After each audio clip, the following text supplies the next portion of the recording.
Kasongo akasema ati anataka Kenya iwe kiwango cha hali ya juu, first world. Na hakusema itafika huko namna gani. Alisema tu iwe kama Singapore, iwe kama Thailand. Nataka nimwelimishe.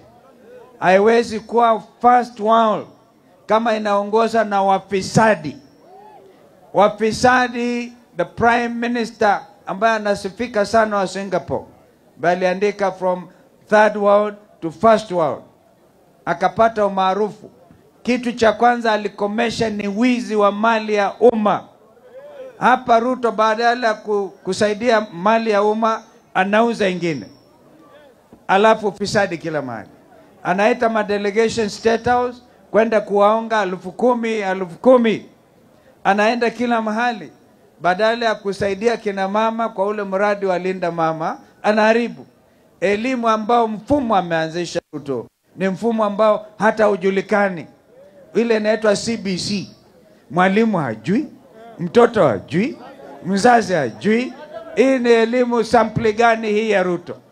Matiang'i alikuwa waziri wa elimu, mimi nilikuwa waziri wa elimu kwa miaka 3.5. Tunaelewa jinsi ya kuendesha nchi.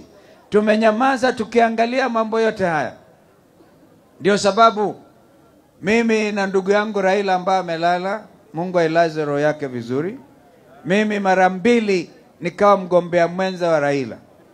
2022 nikasema ngoja sasa nisonge nyuma kidogo, tusaidie Martha Karua na Raila.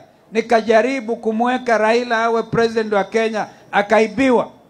2013 tukashinda na Raila wangu hatukushinda. 2017 tukashinda tena hatukushinda. Wakenya imefika mahali nyinyi watu wa Malava mwanzishe kusema ushindi wa Pakayo Panyako ni ushindi wa watu wa Malava. Mko tayari? Mko tayari kulinda hiyo kura? Wangama sema tumekataa wizi wa kura Kenya kabisa, forever and ever. Kenya is a multi-party democracy.